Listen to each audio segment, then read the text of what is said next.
Bismillahirrahmanirrahim.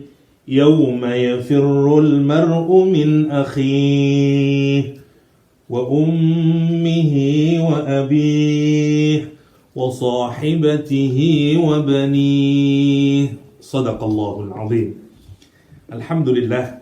Alhamdulillahilladzi tatimmus salihat. Salatan wa salaman ala sayyidina Muhammad sayyidis sadat wa ala alihi wa ashabihi an-nujum an-nayyirat. Ikhwafillah rahimakumullah, rekan-rekan semuanya, sahabat yang dirahmati Allah Subhanahu wa taala. Jumpa lagi dengan ngaji Sa'banan. Kali ini kita akan mengkaji satu ayat di dalam Al-Qur'anul Karim, tepatnya satu kata dalam Al-Qur'anul Karim tentang suami dan istri, yang saya ambil dari salah satu pakar Al-Quranul Karim, Syekh Fadl Saleh As-Samirai.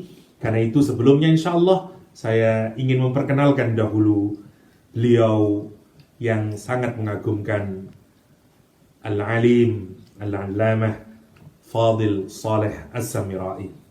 Rekan-rekan semua yang dirahmati Allah Subhanahu wa ta'ala, kata Syekh Fadl As-Samirai, satu-satunya yang membedakan manusia dengan binatang adalah makhluk Allah yang lain, binatang, tanaman, tidak pernah berpikir tentang masa depan. Dia tidak membangun masa depannya. Dia tidak fight for the future. Yang menarik adalah manusia memiliki keberbedaan, karena dia selalu berpikir tentang masa depannya, akan kemana dia, bagaimana nanti, dan seterusnya, dan seterusnya. Karena itu ada perubahan pada manusia dan tidak pada binatang.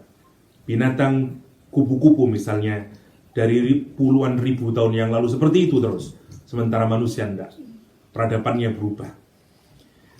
Syekh Fadl Saleh As-Samirai bermula dari seorang yang bertanya tentang eksistensi Allah Subhanahu wa ta'ala. Lahir di tahun 1933 di Baghdad. Beliau bermula dari seorang mulhid, seorang ateis.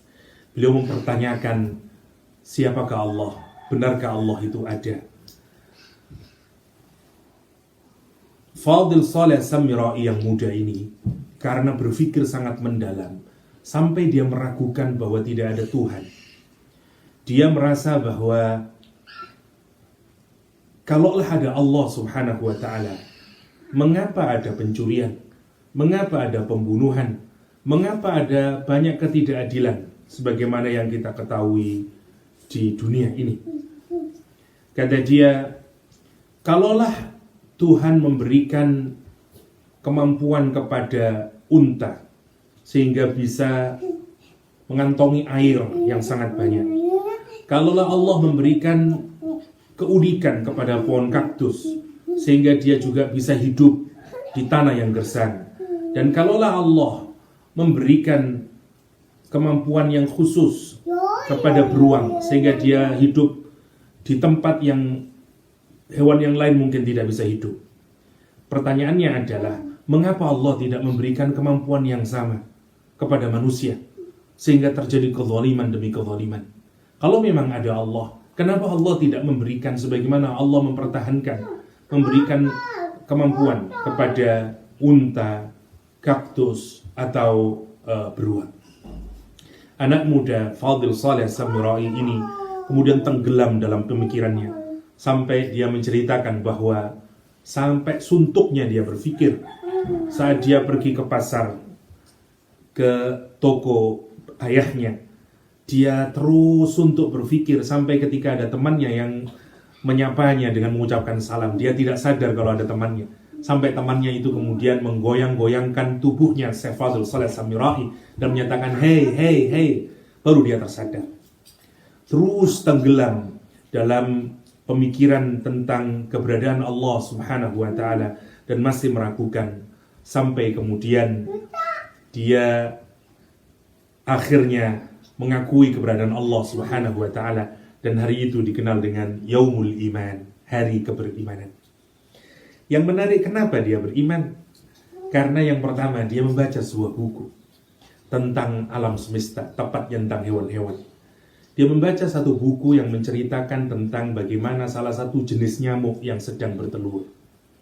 Ada jenis nyamuk yang kalau dia ini bertelur, kemudian dia pergi ke pinggir sungai, di pinggiran air yang tenang itu, kemudian dia pressing her body, kemudian dia menekan tubuhnya, bertelur, mengeluarkan telur itu yang kering, kemudian dia membuat seperti perahu kecil. Dan setelah perahunya jadi, dia letakin telurnya tadi, dan kemudian diletakin di air, dan setelah itu dia meninggal dunia. Kata Syekh Fadil As-Samirai, yang paling menarik adalah telur tadi yang kemudian menjadi larva dan kemudian menjadi nyamuk lagi itu, nanti di kemudian hari juga melakukan hal yang persis sama dengan ibunya. Pertanyaan Syekh Fadil As-Samirai, siapa yang memberikan kemampuan kepada nyamuk untuk nanti kalau bertelur melakukan hal yang sama persis seperti yang ibunya dulu lakukan? Padahal waktu dia hadir di dunia ini, ibunya sudah tidak ada.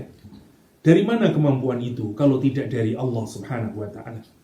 Bacaan ini menggugurkan semua kepongahan, keyakinan intelektual yang dulu dia meragukan adanya Allah Subhanahu wa ta'ala. Syekh Fadil As-Samirai kemudian kata dia, inilah bibit hari pertama dia beriman kepada Allah Subhanahu wa ta'ala. Yang kedua, dia kemudian memiliki seorang teman. Temannya ini memiliki inkubator untuk penetasan telur. Somehow kemudian dia pergi ke rumah temannya. Isi dari inkubator itu adalah 30 telur. Ada 29 telur ayam, dan karena masih ada sisa, kemudian dikasih lagi satunya telur bebek. Pada waktu hari penetasan, Syekh Fadil As-Samirai datang ke rumah temannya. Wa ya lal ajib, begitu menetas semuanya ini, yang 29 maksud saya 30 semuanya, yang 29 ini ayamnya, anak ayam ini kemudian semuanya bergerak bersama-sama mencari makan di tanah. Tapi satu ekor satu telur yang bukan ayam, yaitu bebek ini menarik. Anak bebek ini keluar juga dari inkubatornya, tapi kemudian tidak bergabung dengan anak-anak ayam. Akan tetapi kemudian dia mengambil jalur yang lain dan dia mencari aliran air. Di situ ada kubangan air dan dia mulai mencari makan di aliran air itu. Sekali lagi, fakta ini membungkam sekali lagi, ya, ateisme yang selama ini diyakini oleh Fadil Saleh As-Samirai, dan kata dia tidak mungkin kalau tidak ada jejak Allah Subhanahu wa ta'ala, ada kekuatan Allah Subhanahu wa ta'ala, adanya Allah Subhanahu wa ta'ala. Dia kemudian sekali lagi yang membuat dia makin yakin kepada Allah, kehadiran Allah, adanya Allah Subhanahu wa ta'ala adalah ru'yah. Syekh Fadil mulai bercerita, sejak saat itu saya melihat apapun di dunia ini berbeda. Saya melihat matahari dan bulan berbeda. Sekarang saya melihat Allah di mana-mana. Dia bisa melihat semua alam semesta ini sebagai ayatullah, sebagai tanda kekuasaan Allah Subhanahu wa ta'ala. Hal yang kedua yang membuat Syekh Fadil Saleh As-Samirai juga kemudian makin menguat imannya kepada Allah Subhanahu wa ta'ala adalah karena ru'yah salihah, karena mimpi. Dia menceritakan bahwa dia memiliki seorang teman, kolega di kampusnya, yang bercerita bahwa ayahnya meninggal dunia. Dan kemudian dia bercerita bahwa temannya ini bermimpi. Dalam mimpinya menarik, spesifik sekali. Dia bercerita bahwa dia memiliki hutang dan kemudian dia meminta untuk membuka satu buku di perpustakaan pribadinya, dan di dalam satu buku itu dijelaskan ada uang sebanyak 100 atau 200 dinar. Kata Syekh Fadil As-Samirai, dari mana mimpi yang begitu sangat detail ini, kalau memang manusia itu ketika mati bahwa dia sebenarnya tidak hancur, karena orang yang meninggal dunia masih bisa memberikan informasi pada orang yang hidup. Dan makin menarik lagi saat kemudian ibunya Syekh Fadil Saleh As-Samirai bermimpi tentang ayahnya yang meninggal dunia. Pada saat itu berkumpul Syekh Fadil As-Samirai, kakaknya, ibunya, keluarga ini yang sudah tidak memiliki ayah. Ibunya malam itu bermimpi bahwa ayahnya, suaminya, datang menemui dia dalam mimpi dan berkata, "Kenapa engkau tidak membayarkan hutang kepada si fulan itu?" Semua orang tidak ada yang tahu siapa si fulan itu, apakah ayahnya memiliki hutang, dia ada yang tahu. Sampai kemudian suatu hari datanglah tukang kebun yang biasa bekerja. Kemudian bertanyalah keluarganya Syekh Fadil Shalih As-Samirai, menyatakan bahwa apakah suami saya atau ayah kita ini pernah berhutang kepadamu dan belum terbayar? Kata dia, iya. Ketika ditanya kepada tukang kebun, kenapa engkau tidak berkata kepada kami? Kata dia, saya tahu pasti nanti kamu akan membayarnya. Masya Allah. Kata Syekh Fadil Shalih As-Samirai, lagi-lagi ini adalah bukti yang tidak terbantahkan akan adanya yaumul akhir, akan adanya Allah Subhanahu wa Ta'ala. Problemnya kemudian berubah adalah pada keyakinannya kepada Nabi Muhammad SAW. Jika iman kepada Allah SWT sudah selesai, kini giliran iman kepada Nabi Muhammad SAW. Beliau sesungguhnya menulis buku khusus ya untuk keimanannya kepada Allah dan keimanannya kepada Nabi Muhammad, Nida'ur Ruh, tentang keimanannya kepada Allah dan nubuwah Muhammad, ya, kenabian Nabi Muhammad SAW, minasyak ilal yakin, dari keraguan kepada keyakinan, yang dia tulis berkenaan dengan keraguannya kepada Nabi Muhammad SAW yang berubah dengan keyakinan. Keraguannya kepada Nabi Muhammad juga amat sangat menarik. Kalau dia sudah selesai dengan adanya Allah Subhanahu wa Ta'ala, imannya kepada Allah Subhanahu wa Ta'ala, kini giliran tentang keraguannya kepada Nabi Muhammad SAW. Beliau Syekh Fadil Shalih As-Samirai kemudian mempelajari hampir semua kitab suci. Dia belajar Injil, dia belajar Taurat, dan bahkan dia menyatakan beliau tidak membacanya sekali, tapi dia membacanya berkali-kali. Sampai kemudian masih belum tertarik sama sekali dengan Al-Quranul Karim dan belum punya keinginan untuk membaca Al-Quranul Karim. Sampai kemudian dia membaca satu buku karya Muhammad Rashid Ridha, pendiri majalah Al-Manar di Al-Azhar yang sangat terkenal, Al-Wahyu Al-Muhammadi. Buku itu menunjukkan dan membungkam lagi-lagi kebebalan dia untuk tidak beriman kepada Nabi Muhammad SAW, berganti kepada iman kepada Rasulullah SAW. Di dalam buku itu dijelaskan Syekh Fadil Shalih As-Samirai, dia terpana dengan penjelasan tentang bagaimana janji Allah Subhanahu wa Ta'ala di dalam Al-Quran yang diungkapkan oleh Nabi Muhammad SAW tentu saja, yang kemudian berakhir dengan kenyataan. Dan ini menjadi tanda bahwa beliau adalah sungguh-sungguh Rasulnya Allah Subhanahu wa Ta'ala. Tepatnya ketika turun surah Ar-Rum, Alif Lam Mim, ghulibatir Rum fi adnal ardi wa hum min ba'di ghalabihim sayaghlibun fi bid'i sinin lillahi al-amru min qabl wa min ba'd wa yawma idhi yafrahul mu'minun binasrillahi yansuru man yasha wa huwal azizur rahim wa'dallah la yukhlifullahu wa'dah walakinna aktsaran nasi la ya'lamun. Surat Ar-Rum ini punya konteks yang menarik. Pada saat itu terjadi peperangan antara Persia dan Romawi. Persia sebagai gambaran dari Ashabu Authan, para penyembah berhala. Sementara Romawi adalah gambaran dari Ashabu Kitabin, pemilik kitab, pemilik iman, meskipun ada perbedaan nanti dengan umat Islam. Tapi yang satu memiliki people of the faith, yang kedua memiliki people of pagan people atau orang yang menyembah berhala. Maka orang Arab itu lebih pro dan lebih senang dengan orang Persia. Sementara orang-orang muslimin pada saat itu lebih menyukai orang-orang Romawi karena sama-sama orang-orang beriman. Yang menarik ketika peperangan itu, Romawi dikalahkan oleh Persia dan sangat bergembira orang-orang Quraisy. Orang Quraisy sangat senang atas kemenangan itu. Dikisahkan kemudian mereka mendatangi Abu Bakar As-Siddiq dan berkata kepada Abu Bakar, "Ala tara ila ma yaqulu sahibuk?" Hai Abu Bakar, bagaimana pendapatmu kepada ucapan temanmu yang menyatakan yaz'umu anna ar-Ruma taghlibu Faris?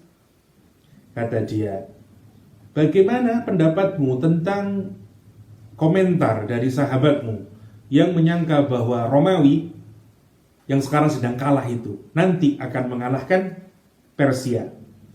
Abu Bakar As-Siddiq kemudian datang kepada Rasulullah SAW dan mengadukan hal tersebut. Rasulullah SAW menyatakan, "Ama innahum sayaghlibun." Sungguh, tidak ada keraguan sedikit pun. Mereka akan, yakni orang-orang Romawi akan mengalahkan orang-orang Persia. Rasul membacakan surat Ar-Rum ini, "Ghulibatir Rum fi adnal ardi wa hum min ba'di ghalabihim sayaghlibun fi bid'i sinin." Ya. Rum memang dikalahkan, ya, tapi nanti tidak lama Quran menggunakan kalimat fi bid'i sinin, antara 3 sampai 9 tahun. Ya. Nanti mereka akan berhasil mengalahkan orang-orang Persia. Dan Allah menyatakan di ayat ini, terutama di ayat yang ke-6, wa'adallah, ini adalah janjinya Allah Subhanahu wa taala, la yukhlifullahu wa'dah, dan Allah tidak pernah mengingkari janjinya. Maka kemudian Abu Bakar kembali lagi kepada orang-orang Quraisy itu, dan orang Quraisy berkata, ij'al bainana wa bainaka ajalan. Gini saja Abu Bakar, kita jadikan antaramu dan antaraku satu batas waktu. Kalau memang ucapan Muhammad itu benar, maka kata dia, kami akan memberikan kepadamu segini-segini. Wa in dzahartum kana lakum kada wa kada. Fa in dzaharna, tapi jika kami yang menang, kana lana kada wa kada, maka kami akan mendapatkan ini itu. Sebagian riwayat menuturkan mereka akan menghadiahkan 50 anak unta perempuan kepada Abu Bakar As-Siddiq. Sebagian sahabat yang lain juga melakukan menyatakan bahwa nanti mereka akan menang. Tapi yang menarik, setelah berlalu masa, kira-kira ada yang menyatakan sudah 5 tahun, tapi masih belum ada kemenangan itu, maka orang-orang Quraisy mulai menyatakan, mana janji Muhammad, mana janji Muhammad. Sebagian sahabat dan termasuk Abu Bakar As-Siddiq datang ke Rasulullah SAW, dan Rasulullah SAW berkata kepada para sahabatnya, ma bid'u sinina indakum. Memangnya apa yang kamu fahami tentang kata bid'u sinin? Ya, kata dia, dunal asr. Ya, pokoknya yang bukan 10 tahun ya Rasulullah. Karena itu, ya, kita ini masih belum sampai ke makna dari bid'u sinin. Tunggu saja. Idhab fazayidhum, kata Rasulullah, pergilah, bikin tambahan. Waktunya kamu tambah, pokoknya jangan sampai melebihi 10 tahun. Wasdad sanatain, tambahkan lagi 2 tahun. Karena mereka datang di tahun menyatakan, sebagian riwayat mengatakan tahun ke-7. Ya, fil ajal. Ya. Belum nanti 2 tahun persis, kemudian Persia dikalahkan oleh Romawi. Dan Abu Bakar mendapatkan 50 ekor unta perempuan. Dan pada saat itu juga bertepatan dengan kemenangan orang Islam. Berbahagia orang Islam, karena hari itu adalah hari dikalahkannya orang-orang Quraisy, musuh-musuh Allah Subhanahu wa taala, musuh agama Islam pada saat itu, dikalahkan di perang Badar. Lah, kisah janjinya Allah yang diucapkan oleh Rasulullah SAW melalui surat Ar-Rum ini membuat Fadl Saleh As-Samirai menyatakan tidak ada keraguan kemudian kepada Rasulullah SAW, dan berbagai cerita yang lain yang berkenaan tentang janji Allah, ya, kejujuran Rasulullah SAW. Sejak saat itu, Fadl Saleh As-Samirai kemudian menggeluti hadis. Dia membaca Sahih Bukhari, dia membaca Sahih Muslim. Sampai kemudian pemuda yang menarik ini pergi haji di usia kira-kira 30-an sudah. Di tahun 1969 beliau pergi ke haji. Tahun 68 beliau pergi umrah, dan di tahun 1969 beliau pergi haji. Saat haji dia pergi ke Zamzam, dan setelah minum Zamzam beliau berdoa. Doanya sangat menarik. Kata beliau, Rabbi, ya Allah, iftahli kitabak, bukakan untukku kitabmu, fathan mubarakan, dengan pembukaan yang penuh berkah. Innaka antal fattahul alim, sesungguhnya engkau adalah al-fattah al-alim, engkau maha pembuka dan maha mengetahui. Qala habibuka, sesungguhnya kekasihmu Muhammad sallallahu alaihi wasallam berkata, ma'u zamzam lima syuribalah, air Zamzam itu tergantung kepada peminumnya. Karena itu kabulkanlah doaku ini ya Allah. Iftah lana kitab, iftahli kitabaka fathan mubarakan. Setelah usai meminum air Zamzam dan berdoa kepada Allah Subhanahu wa taala dengan ketulusan hati, beliau kemudian melakukan pergi ke Ka'bah. Dan di kiswah Ka'bah itu dia memegang kiswah dan dia menangis jadi-jadinya kepada Allah Subhanahu wa taala. Dan lagi-lagi Fadil Saleh As-Samirai ini kemudian berdoa kepada Allah Subhanahu wa taala, ya Rabbi, wahai Allah, inni as'aluka an taftahali kitabaka fathan mubarakan. Ya Allah, aku memohon kepadamu, bukakanlah kitabmu ini untukku dengan pembukaan, dengan kefahaman yang penuh keberkahan. Innaka antal fattahul alim. Fadil Saleh As-Samirai sejak saat itu dia bercerita bahwa Al-Quran menjadi mudah bagi dia. Kemudian dia begitu mencintai Al-Quranul Karim dan begitu menarik dan mudah rasanya bagi dia untuk belajar Al-Quranul Karim. Sampai kemudian beliau menjadi salah satu ahli di dalam Islam, ya. Dan menjadi salah satu alim allamah dalam dunia tafsir wa tadabbur fil Qur'anil Karim. Saat seorang bertanya kepada dia apakah beliau seorang mufassir, dengan penuh tawadhu dia menyatakan, saya bukan orang tafsir, saya hanyalah orang yang mengerti bahasa Arab. Masya Allah, ya. Orang yang berawal dari ateis berubah menjadi pribadi yang sangat menarik, ahlul Quran. Pertanyaannya buat kita adalah, apa yang sudah kita lakukan untuk sungguh-sungguh memahami ayat Allah SWT? Kuncinya adalah satu, berangkatlah dari niat yang baik, dari ketulusan hati, dari sungguh-sungguh ingin memahami ayat Allah Subhanahu wa taala. Mintalah sama Allah Subhanahu wa taala. Quran ini miliknya Allah Subhanahu wa taala. Dia kalamullah. Dia hanya mau meletakkan, Allah yang meletakkan Quran di dalam hati kita. Mintalah sungguh-sungguh kepada Allah Subhanahu wa taala agar kita diberi pemahaman dengan Al-Quranul Karim, dengan Al-Quranul Karim. Yang kedua, bersihkan hati.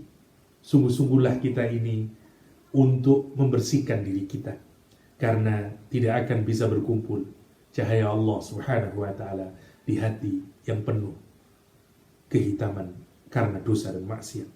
Yang ketiga, sungguh-sungguhlah untuk menjadikan Al-Quran sebagai petunjuk dalam hidup, sebagai guidance, sebagai jalan yang akan mengantarkan kita pada perubahan diri kita, pada pribadi yang lebih baik.